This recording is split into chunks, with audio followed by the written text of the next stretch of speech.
Hello students, welcome to T-SAT. ఇవాళ మనం August 2025కి సంబంధించి ఇంపార్టెంట్ నేషనల్ ఇష్యూస్ గురించి మాట్లాడుకుందాం. అందులో మొదటగా మనకి దేబ్రీగర్ అభయారణ్యానికి సంబంధించి. సో ఈ దేబ్రీగర్ అభయారణ్యం ఏదైతే ఉందో దీంట్లో పులుల ప్రవేశానికి NTCA అన్నటువంటిది అనుమతిని ఇచ్చింది. అయితే అసలు దేబ్రీగఢ్ అన్నటువంటిది ఎక్కడ ఉంది? ఒడిషాలో ఉందన్నమాట. మరి ఇప్పుడు ఇక్కడ పులుల ఎంట్రీ కోసం ఎవరు పర్మిషన్ ఇచ్చారు? NTCA, national tiger conservation authority అన్నటువంటిది పర్మిషన్ ఇవ్వటం జరిగింది. సో ఇప్పుడు ఆ రాష్ట్రంలో పులుల జనాభాని పెంచడం లక్ష్యంగా ఇందులోకి పులుల ప్రవేశాన్ని చేపడుతున్నారనమాట. మరి దేబ్రీగఢ్ని ఇప్పుడు టైగర్ రిజర్వ్గా మారుస్తారు. తూర్పు భారతదేశంలో పులుల సంరక్షణ పెంచడంలో ఇది ఉపయోగపడుతుందన్నమాట.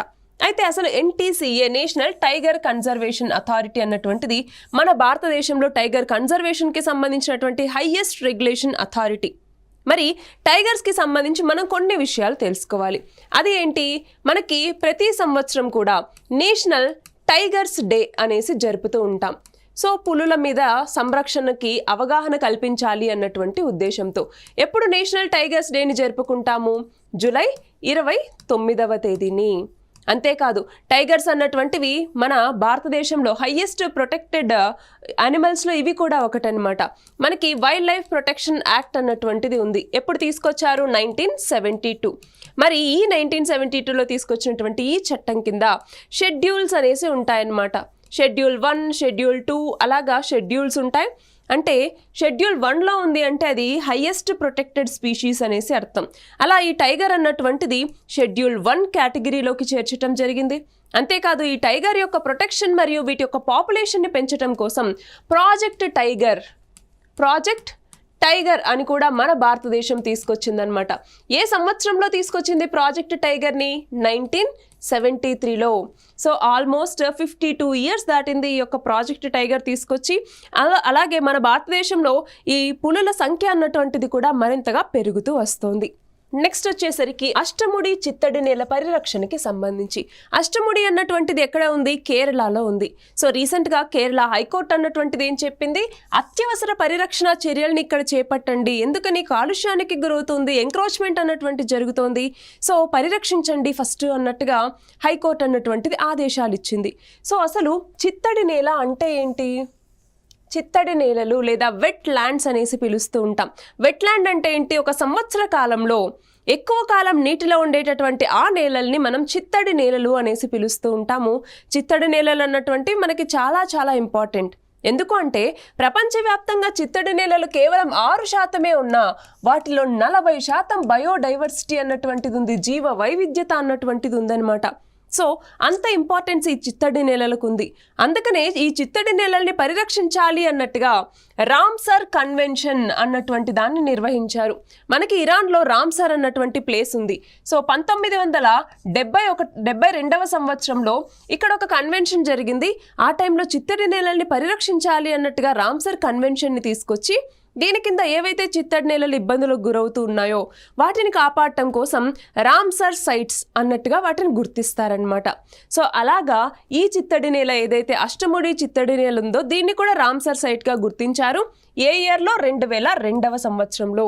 సో ఇక్కడ తీవ్రమైన కాలుష్యం, ఆక్రమణ సమస్యలు ఇవన్నీ ఎదుర్కొంటూ ఉన్నటువంటి నేపథ్యంలో దీన్ని పరిరక్షించండి అన్నట్టుగా ఇప్పుడు కేరళ హైకోర్టు ఆదేశాలు ఇచ్చింది.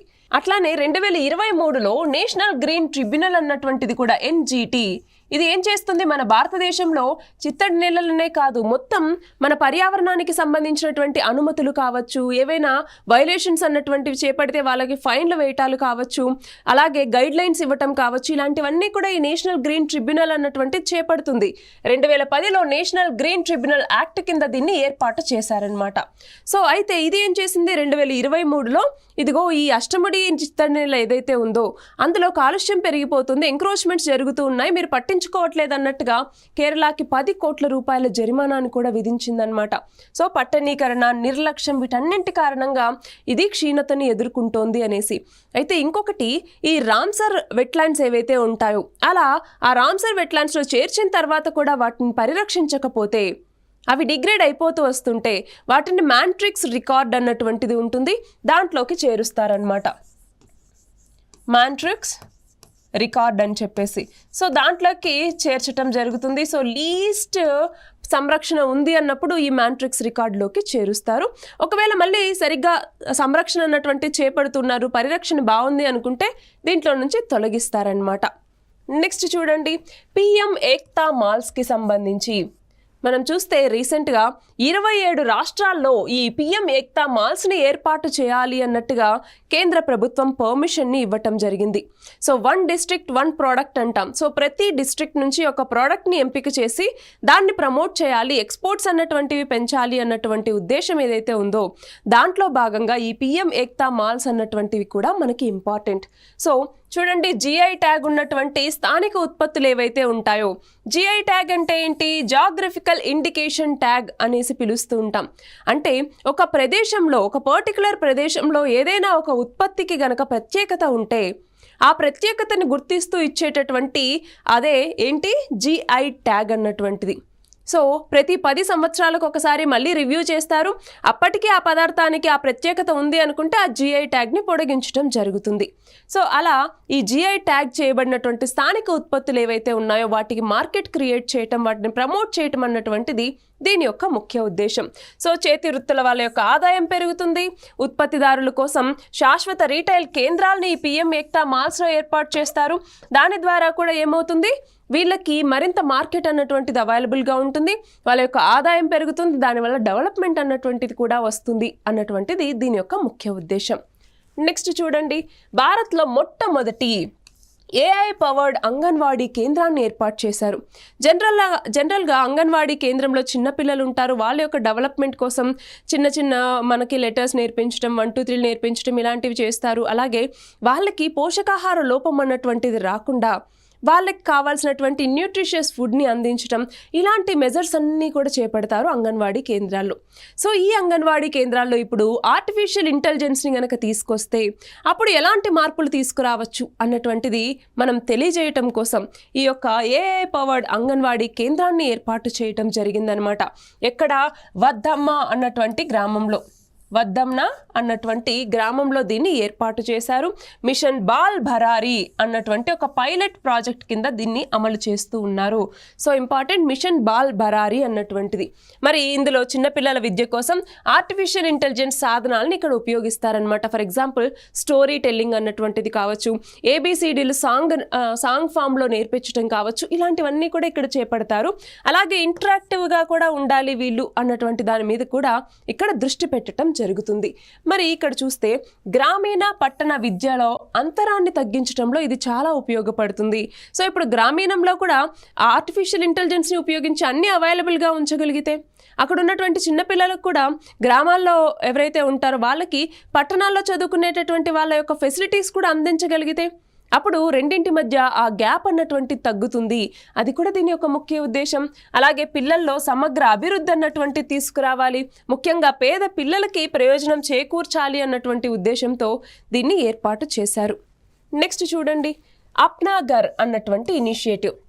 ఈ అప్నా ఘర్ ఇనిషియేటివ్ దేనికి సంబంధించింది అంటే, ట్రక్ డ్రైవర్స్ ఎవరైతే ఉంటారో వాళ్ళు జర్నీ చేసి అలసిపోవటం వల్ల చాలా యాక్సిడెంట్స్ అన్నటువంటివి జరుగుతూ ఉన్నాయి, రోడ్డు ప్రమాదాలు జరుగుతున్నాయి అన్నటువంటి ఉద్దేశంతో వాళ్ళకి రెస్ట్ అన్నటువంటిది ఇంపార్టెంట్.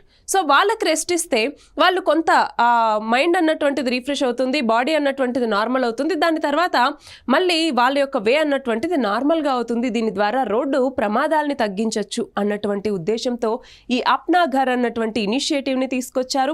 సో రహదారుల మీద 368 అప్నా ఘర్ యూనిట్లని ఏర్పాటు చేశారనమాట. వీటిని ఎవరు ఏర్పాటు చేశారు? ఆయిల్ మార్కెటింగ్ కంపెనీస్ అన్నటువంటివి వీటిని నిర్మించి నిర్వహిస్తూ ఉన్నాయి. అయితే ఇక్కడ ఏంటి, జనరల్గా సురక్షితమైనటువంటి ప్రాంతాలని వాళ్ళకి ఇవ్వటం ద్వారా ఇక్కడ మీరు స్టే చేయండి కొంతసేపు, సో తర్వాత మీరు మళ్ళీ జర్నీ చేసుకోండి అన్నట్టుగా. సో చాలా తక్కువ ప్రైస్లో అఫోర్డబుల్గా వీళ్ళకి ఈ యొక్క అప్నా ఘర్ కేంద్రాలని ఏర్పాటు చేశారు. ఇది రోడ్డు భద్రతను మెరుగుపరుస్తుంది, అలాగే డ్రైవర్లకి మెరుగైన ఆరోగ్యాన్ని అందించడం, వాళ్ళ యొక్క సంక్షేమాన్ని అందించడం, తద్వారా రోడ్డు ప్రమాదాలని తగ్గించడం, వీటన్నింటి లక్ష్యంగా వీటిని తీసుకొచ్చారనమాట. నెక్స్ట్ చూడండి, భారతదేశ పవన శక్తి అన్నటువంటిది వృద్ధి చెందుతోంది. సో విండ్ ఎనర్జీ అన్నటువంటిది వృద్ధి చెందుతోంది అన్నటువంటి నేపథ్యంలో వన్యప్రాణుల సవాళ్లు కూడా ఇక్కడ మనకి ఎదురవుతున్నాయి అని చెప్పేసి. సో 2025 స్టార్టింగ్లో భారతదేశం 3.5 గిగావాట్ల పవన విద్యుత్ సామర్థ్యాన్ని జోడించింది. సో ఆల్రెడీ కొంత సామర్థ్యం ఉంది. ఇప్పుడు 2025 స్టార్టింగ్లో మళ్ళీ 3.5 గిగావాట్లు ఇక్కడ యాడ్ అయిందనమాట. గత సంవత్సరం కంటే చూసుకుంటే 82% పెరుగుదల అన్నటువంటిది నమోదైంది. అయితే మొత్తం స్థాపిత పవన విద్యుత్ సామర్థ్యం అన్నటువంటి చూసుకుంటే ఇప్పుడు 51.3 గిగావాట్లకు చేరిందనమాట. So total wind energy capacity ఇప్పుడు 51.3 గిగావాట్లుగా ఉంది. మొత్తం సామర్థ్యం అంచనా అంటే మన భారతదేశంలో ఎంత విండ్ ఎనర్జీని డెవలప్ చేయొచ్చు అన్నటువంటి ఆ సామర్థ్యాన్ని తీసుకుంటే 1163.9 గిగావాట్లు మనం డెవలప్ చేయవచ్చు. బట్ ఇప్పుడు ఎంత ప్రొడక్షన్ అన్నటువంటిది జరుగుతోంది, ఎంత కెపాసిటీని మనం డెవలప్ చేసాం? 51.3 గిగావాట్లు మాత్రమే. సో విండ్ ఎనర్జీని మరింతగా మనం డెవలప్ చేసుకోవచ్చు. ఆల్రెడీ సోలార్ మరియు విండ్ ఎనర్జీకి సంబంధించి మన భారతదేశం హైయెస్ట్ ర్యాంక్లో ఉంది కూడా. సో మనకి ఇంకా కెపాసిటీ ఉంది, దాన్ని మరింతగా పెంచుకోవచ్చు అన్నటువంటిది దీని ఉద్దేశం. అయితే ఇక్కడ ఏంటి, పర్యావరణ సవాళ్లు కూడా ఎదురవుతున్నాయి అనుకున్నాం. ఎలాగా? ఫర్ ఎగ్జాంపుల్ విండ్ మిల్స్ అన్నటువంటివి ఏర్పాటు చేసినప్పుడు వాటికి తగిలి బర్డ్స్ అన్నటువంటివి చనిపోవటం కావచ్చు, అక్కడ నుంచి వచ్చేటటువంటి ఆ నాయిస్ పొల్యూషన్ అన్నటువంటిది కావచ్చు, ఇవన్నీ ఎన్వైరన్మెంట్ని కొంతవరకు డ్యామేజ్ చేస్తూ ఉన్నాయి. సో పర్యావరణ సవాళ్ళు అన్నటువంటివి కూడా ఉన్నాయి ఇక్కడ. భూమి లభ్యత అన్నటువంటిది ఇంకా మనకి ఇబ్బందిగానే వస్తుంది. అలాగే పర్యావరణ అనుమతులు అన్నటువంటివి కూడా సవాళ్ళుగానే ఉన్నాయి ఇందులో. ఇదిగో చూడండి, పక్షులు ఢీకొనటం కావచ్చు, వన్యప్రాణుల సవాళ్ళు అన్నటువంటివి ఉన్నాయి. ఇవన్నీ జరుగుతూనే ఉన్నాయి. బట్ మన భారతదేశం పునరుత్పాదక శక్తిని మరింతగా పెంచుకోవాలి అనుకుంటోంది, రెన్యూబుల్ ఎనర్జీని. ఎప్పటికీ 2030వ సంవత్సరానికల్లా 500 గిగావాట్లకి రెన్యూబుల్ ఎనర్జీని పెంచుకోవాలి అన్నటువంటిది లక్ష్యం. అందులో మేజర్గా సోలార్ ఎనర్జీ అన్నటువంటిది ఉంటుంది, సెకండ్ ప్లేస్లో విండ్ ఎనర్జీ అన్నటువంటిది ఉంటుంది. ఇది మనం గమనించాలి. నెక్స్ట్ చూడండి, సైరంగ్ రైల్వే ప్రాజెక్ట్కి సంబంధించి. సైరంగ్ అన్నటువంటిది ఎక్కడ ఉంది? మిజోరాంలో ఉంది. అయితే మిజోరాంకి ఎస్పెషల్లీ మిజోరాం క్యాపిటల్ని కనెక్ట్ చేస్తూ తీసుకొచ్చినటువంటి మొదటి రైల్వే నెట్వర్క్ ఇది. సో ఈ మిజోరాం రాజధాని ఉన్నటువంటి ఐజ్వాల్ని మన మొత్తం నేషనల్ నెట్వర్క్కి అనుసంధానించేటటువంటి రైల్వే ప్రాజెక్టే ఈ సైరంగ్ రైల్వే ప్రాజెక్ట్ అన్నటువంటిది. సో మొత్తం 51.38 కిలోమీటర్ల రైల్వే లైన్ని దీని కింద ఏర్పాటు చేశారనమాట. మరి చూడండి, ఇందులో 48 సొరంగాలు, 142 వంతెనల్ని నిర్మించారు. మనకి మిజోరాం ఈ ప్లేస్ అన్నటువంటిది చూసుకుంటే జాగ్రఫికల్గా చాలా ఫ్రెజైల్ ఏరియా. సో అలాంటి దాంట్లో ఇన్ని వంతెనలు, ఇన్ని సొరంగాలు నిర్మిస్తూ చేపట్టినటువంటి భారీ ప్రాజెక్టు ఈ సైరంగ్ రైల్వే ప్రాజెక్ట్ అన్నటువంటిది. మరి దీని ద్వారా అక్కడ ట్రేడ్ అన్నటువంటిది, అలాగే టూరిజం కావచ్చు, అలాగే ప్రాంతీయ సమైక్యత కావచ్చు, వీటన్నింటినీ పెంపొందించడంలో ఇది ఉపయోగపడుతుంది. అలాగే కనెక్టివిటీని కూడా మనం ఎన్హాన్స్ చేస్తూ వస్తూ ఉన్నాము. అలాగే అన్ని ఈశాన్య రాష్ట్ర రాజధానుల్ని కూడా రైలు ద్వారా అనుసంధానించాలి అన్నటువంటిది మన భారతదేశం యొక్క లక్ష్యం. మరి దాన్ని సాధించడంలో ఇది కూడా ఒక మెట్టుగా మనం చెప్పవచ్చు అన్నమాట. నెక్స్ట్ చూడండి, పహల్ అన్నటువంటి స్కీమ్కి సంబంధించి. ఏంటి ఈ పహల్ అన్నటువంటి స్కీమ్? ఎల్పిజి గ్యాస్ సిలిండర్స్ ఎవరైతే ఇప్పుడు మనం స్కీమ్స్ తీసుకొచ్చామో వాటికి సంబంధించి డైరెక్ట్ బెనిఫిట్ ట్రాన్స్ఫర్ అంటే ఏంటి? ఆ స్కీమ్కి సంబంధించి మనం ఏదైతే మనీ కడతామో అది మనకి వెనక్కి కొంత మన బ్యాంక్ అకౌంట్లోకి పడుతుంది. సో డైరెక్ట్గా బ్యాంక్ అకౌంట్లోకి జమ అవ్వటాన్ని మనం డైరెక్ట్ బెనిఫిట్ ట్రాన్స్ఫర్ అనేసి పిలుస్తాం. ఈవెన్ ఇది మాత్రమే కాదండి, ఇప్పుడు పెన్షన్ స్కీమ్స్ ఉన్నాయి, డైరెక్ట్గా బ్యాంక్ అకౌంట్స్లోకి పడుతుంది, దాన్ని డైరెక్ట్ బెనిఫిట్ ట్రాన్స్ఫర్, బెనిఫిషియరీకి డైరెక్ట్గా అందించడాన్ని డైరెక్ట్ బెనిఫిట్ ట్రాన్స్ఫర్ అంటాము. సో అలా ఎల్పిజి కోసం ప్రత్యక్ష ప్రయోజన బదిలీ లేదా డైరెక్ట్ బెనిఫిట్ ట్రాన్స్ఫర్ని అందించే స్కీమే ఈ పహల్ స్కీమ్ అన్నటువంటిది.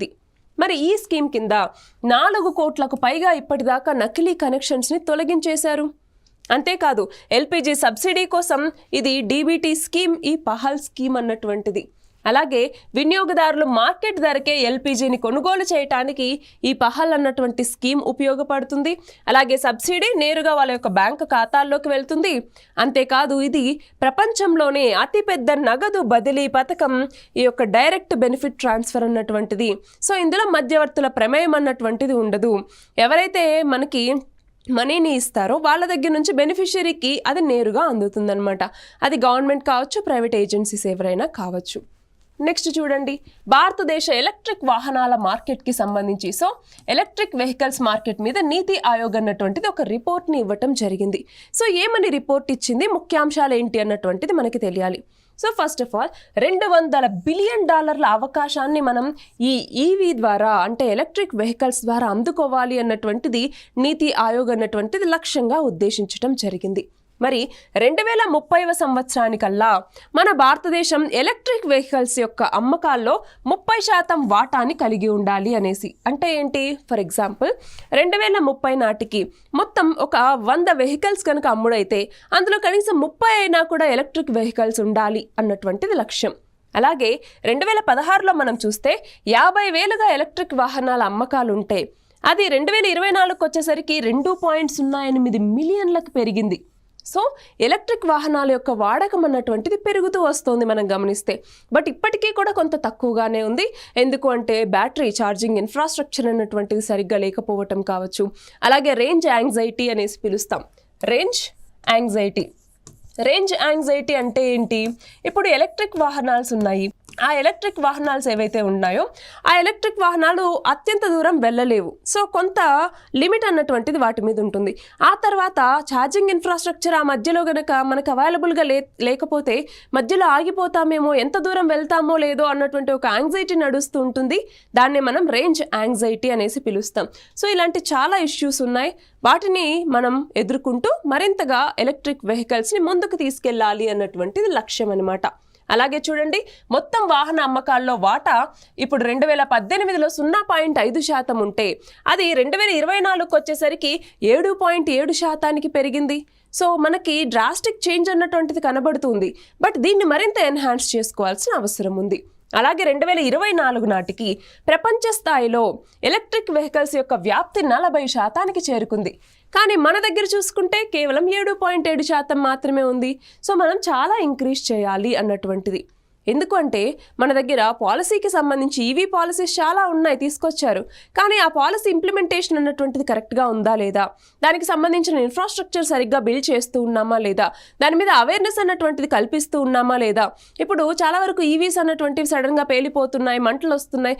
ఇలాంటి చాలా మిస్కన్సెప్షన్స్ ఉన్నటువంటి నేపథ్యంలో వాటి మీద సరైనటువంటి అవగాహనను కల్పిస్తేనే వాటి యొక్క అమ్మకాలని కూడా మరింతగా పెంపొందించవచ్చు.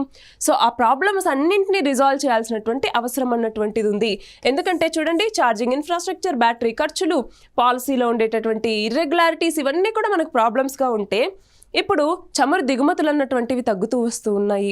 అంటే ఏంటి, ప్రైస్ అన్నటువంటిది తగ్గుతుంది. ఫర్ ఎగ్జాంపుల్ రష్యా నుంచి ఇప్పుడు మనం చాలా ఆయిల్ని చాలా డిస్కౌంట్ ప్రైస్కే మనం ఇంపోర్ట్ చేసుకుంటూ ఉన్నాం. సో చమురు దిగుమతులు అన్నటువంటివి తగ్గాయి. అలాగే రవాణా సదుపాయాలు అన్నటువంటివి ఇప్పుడు బాగా ఇంక్రీజ్ అయ్యాయి. మంచి మంచి రోడ్స్ అన్నటువంటివి నిర్మిస్తూ ఉన్నాము. మరింత ఇన్ఫ్రాస్ట్రక్చర్ పెరిగింది. మన దగ్గరే మనం ఓన్గా మ్యానుఫ్యాక్చరింగ్ చేసుకోగలిగినటువంటి క్యాపబిలిటీస్ అన్నటువంటివి మనం పెంచుకుంటూ ఉన్నాం. సో వీటన్నింటి నేపథ్యంలో ఎలక్ట్రిక్ వెహికల్స్ని మరింత ప్రమోట్ చేయాల్సినటువంటి అవసరం ఉంది. ఎందుకు, మన పర్యావరణ పరిరక్షణ కోసం. నెక్స్ట్ చూడండి, లదాఖ్ బొటానికల్ గార్డెన్ ప్రాజెక్ట్కి సంబంధించి. అయితే లదాఖ్ అన్నటువంటిది యూనియన్ టెరిటరీ మనకు తెలుసు. 2019వ సంవత్సరంలో Jammu and Kashmir reorganisation act ద్వారా అప్పటిదాకా జమ్మూ అండ్ కాశ్మీర్ రాష్ట్రం ఏదైతే ఉన్నిందో దాన్ని రెండుగా, ఇటు జమ్మూ అండ్ కాశ్మీర్ అన్నటువంటి యూనియన్ టెరిటరీగా, అలాగే ఇటు లదాఖ్ అన్నటువంటి యూనియన్ టెరిటరీగా రెండింటిగా విభజించడం జరిగింది. అందులో జమ్మూ కాశ్మీర్కి యూనియన్ టెరిటరీ అసెంబ్లీ అన్నటువంటిది ఉంది. బట్ లదాఖ్కి ఆ అసెంబ్లీ అన్నటువంటిది లేదు. ఇవి మేజర్. అయితే ఈ లదాఖ్లో, తూర్పు లదాఖ్లో ఉన్నటువంటి షోక్ అన్నటువంటి గ్రామం అన్నటువంటిది ఉంది. ఆ గ్రామంలో ఈ యొక్క లదాఖ్ బొటానికల్ గార్డెన్ ప్రాజెక్ట్ అన్నటువంటిది నిర్మించబడింది. అలాగే షోక్ రివర్ అనేసి, షోక్ వ్యాలీ అనేసి మనం గల్వాన్ వ్యాలీ కాన్ఫ్లిక్ట్ టైంలో వినే ఉంటాం. సో మ్యాప్లో ఒక్కసారి చూసుకోవాలి అది ఎక్కడ ఉంది ఏంటి అన్నట్టుగా. అయితే ఇక్కడ 10 హెక్టార్ల చూడండి బంజర్ భూమిలో దీన్ని ఏర్పాటు చేశారనమాట. సో వేస్ట్ ల్యాండ్స్ ఏవైతే ఉంటాయో వాటిని యూసేజ్లోకి తీసుకురావాలి అన్నటువంటి దీంట్లో భాగంగా దీన్ని ఏర్పాటు చేయడం జరిగింది. మరి 2029 నాటికి ఇది పూర్తవుతుంది అన్నట్టుగా అంచనా. చూడండి, గల్వాన్ లోయకి వెళ్ళేటటువంటి మార్గంలో ఉంది.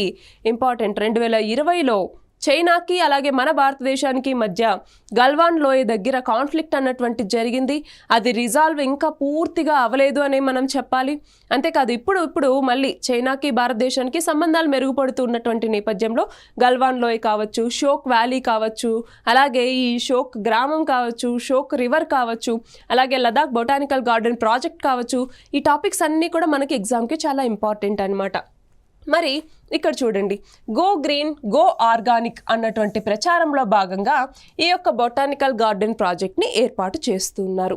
అలాగే ఎత్తైన ప్రదేశాల్లో వృక్షజాలం అలాగే ఔషధ మొక్కలు ఏవైతే ఉంటాయో వాటిని సంరక్షించడంలో ఇది కీలక పాత్ర పోషిస్తుందన్నమాట. అలాగే పర్యాటకాన్ని పెంపొందించడం, అలాగే అక్కడ స్థానికంగా ఉన్నటువంటి వాళ్ళకి లైవ్లీహుడ్స్ జీవనోపాధిని అందించడం, ఇవన్నీ లక్ష్యంగా దీన్ని ఏర్పాటు చేశారు. నెక్స్ట్ చూడండి, టీ బిల్స్ కోసం, టీ బిల్స్ లేదా ట్రెజరీ బిల్స్ అని కూడా పిలుస్తూ ఉంటాం, ట్రెజరీ బిల్స్ అని చెప్పేసి. సో ఈ టీ బిల్స్ కోసం ఆర్బీఐ అన్నటువంటిది ఎస్ఐపి సిస్టమాటిక్ ఇన్వెస్ట్మెంట్ని తీసుకొచ్చింది. అలాగే ఆటో బిడ్డింగ్కి కూడా ఇది స్టార్ట్ చేయటం జరిగింది. సో 2025లో రీసెంట్గానే ఆర్బీఐ ట్రెజరీ బిల్స్ కోసం ఎస్ఐపిని ప్రవేశపెట్టింది. అంటే ఏంటి, ఒకేసారి పేమెంట్ అంతా చేయకుండా మనం మల్టిపుల్ టైమ్స్ ఆ పేమెంట్స్ అన్నటువంటివి చేసుకోవచ్చు. అలాగే ఆటో బిడ్డింగ్ ఫీచర్ అంటే ఏంటి, మనం ఏదైనా ఒక బిడ్ చేయాలి, దానికి సంబంధించి ఇంత ఉంది అంటే ఆటోమేటిక్గా ఆ బిడ్డింగ్ అన్నటువంటిది ప్రైస్ ఇంక్రీజ్ చేసుకోవటం అనమాట. సో అది ఆటోమేటిక్గా జరుగుతుంది. ఆ బిడ్డింగ్ ప్రాసెస్నే మనం ఆటోమేటిక్ బిడ్డింగ్ అని లేదా పిలుస్తూ ఉంటాం అనమాట. సో ఇప్పుడు ప్రభుత్వ సెక్యూరిటీస్ ఏవైతే ఉంటాయో, గవర్నమెంట్ సెక్యూరిటీస్ లేదా సెక్స్ అని పిలుస్తూ ఉంటాం, గవర్నమెంట్ సెక్యూరిటీస్ అనేసి. సో వీటిలో రీటైల్ భాగస్వామ్యాన్ని అంటే ప్రజల యొక్క భాగస్వామ్యాన్ని పెంపొందించాలి అన్నటువంటి ఉద్దేశంతో ఇప్పుడు ఆర్బీఐ అన్నటువంటిది ఈ విధానాన్ని తీసుకొచ్చింది. సో ఎస్ఐపిస్ని తీసుకొచ్చింది, అంటే ఒకేసారి పేమెంట్ అన్నటువంటి చేయాల్సిన అవసరం లేకుండా మల్టిపుల్ టైమ్స్ పేమెంట్ చేసుకోవచ్చు. అలాగే ఆటో బిడ్డింగ్, ఈ రెండు ప్రాసెస్ని ఇప్పుడు తీసుకొచ్చింది అనమాట. అయితే ఇక్కడ ట్రెజరీ బిల్స్ అంటున్నాం. ట్రెజరీ బిల్స్ అనేటటువంటివి చాలా స్వల్పకాలికంగా ఉండేటటువంటి ప్రభుత్వ రుణ సాధనాలు అనేసి మనం చెప్పచ్చు. సో దీని ద్వారా ప్రభుత్వం ఏం చేస్తుంది, కొన్ని ట్రెజరీ బిల్స్ అనేసి తీసుకొస్తుంది. దాని వ్యాలిడిటీ ఇంతకాలం ఉంటుంది అన్నట్టుగా ఉంటుంది, వాటిలో మనం ఇన్వెస్ట్ చేయొచ్చు. సో ప్రభుత్వం ఇంత శాతం వడ్డీ అన్నటువంటిది వాటి మీద చెల్లిస్తుంది అనమాట. అయితే మెచ్యూరిటీ టైం పీరియడ్కి కొంత పర్టికులర్ ఇన్ని రోజులు అనేసి ఉంటుందన్నమాట. చూడండి, 14 days వరకు మెచ్యూరిటీ ఉంటుంది కొన్ని టీ బిల్స్కి, కొన్నిటికేమో 91 days, కొన్నిటికి 182 days, అలాగే కొన్నిటికేమో 364 daysకి మెచ్యూరిటీ అన్నటువంటిది ఈ ట్రెజరీ బిల్స్కి ఉంటుంది. అయితే వీటిని డిస్కౌంట్కి అమ్ముతారు. అలాగే వాటి ఫేస్ వాల్యూ ఏదైతే ఉంటుందో ఆ ఫేస్ వాల్యూకి రిడీమ్ చేయటం జరుగుతుంది. అంటే ఏంటి, ఫర్ ఎగ్జాంపుల్ 100 రూపాయలు ఉంది, అయితే దాంట్లో నీకు ఇంత వడ్డీ చెల్లిస్తే, ఫర్ ఎగ్జాంపుల్ ఒక 20 రూపీస్ వడ్డీ వచ్చింది అంటే స్టార్టింగ్లో డిస్కౌంట్కి అంటే 80 రూపీస్కే వాటిని అమ్ముతారు, తర్వాత నీకు 100 రూపీస్ ఇస్తారనమాట. అలా ఈ ముఖ విలువకి దాన్ని రిడీమ్ చేయటం జరుగుతుంది. సో అది ఈ టీ బిల్స్కి సంబంధించి. నెక్స్ట్ చూడండి, గ్రీన్ ట్రాన్సిషన్లో భారతదేశ పెన్షన్ నిధుల్ని వాడటం. జనరల్గా మన భారతదేశంలో పెన్షన్ నిధులు అన్నటువంటి ఉంటాయి ఈపీఎఫ్ఓ వీటి దగ్గర. సో ఆ నిధుల్ని వేరే వేరే చోట ఇన్వెస్ట్ చేస్తూ వస్తారు. అయితే వీటిని ఇప్పుడు గ్రీన్ ట్రాన్సిషన్లో ఇన్వెస్ట్ చేయటం కోసం ప్రభుత్వం ఆలోచిస్తోంది. చూడండి, 2070 నాటికి మనం నెట్ జీరో ఎమిషన్స్ని చేరుకోవాలి అన్నటువంటిది లక్ష్యం, అవునా? సో నికర సున్నా కర్బన ఉద్గారాలు అని కూడా పిలుస్తూ ఉంటాం. కర్బన ఉద్గారాలని బ్యాలెన్స్ చేయటం అనమాట. సో అలా బ్యాలెన్స్ చేయాలన్నటువంటిది 2070 నాటికి సాధిస్తామని మనం లక్ష్యంగా పెట్టుకున్నాం. అయితే 25 నుంచి 45 సంవత్సరాల్లో దీనికి ఇలా గ్రీన్ ట్రాన్సిషన్ మనం చేరుకోవాలి అంటే, నికర సున్నా ఉద్గారాలను చేరుకోవాలి అంటే మనం 10 నుంచి 12.5 ట్రిలియన్ డాలర్ల పెట్టుబడిని పెట్టాల్సినటువంటి అవసరం అన్నటువంటిది ఉంది. సో ఇంత మొత్తంలో పెట్టుబడులు రావాలి. సో ఇప్పుడు పెన్షన్ నిధుల్ని కూడా వీటిలో పెట్టుబడుల కింద మారిస్తే గ్రీన్ ట్రాన్సిషన్ వైపుగా మూవ్ అవుతే అన్నటువంటి ఆలోచన. సో 2030వ సంవత్సరం నాటికి వాతావరణ అనుకూలతను సాధించటం కోసం వార్షిక జీడిపిలో 2.5% మనం ప్రతి సంవత్సరం పెట్టాల్సి ఉంటుంది. సో ఇది చాలా మేజర్ థింగ్ అన్నమాట. మరి ఇక్కడ చూడండి, భారతదేశ పెన్షన్ నిధులు దాదాపు $600 బిలియన్ ఉంటూ ఉన్నాయి.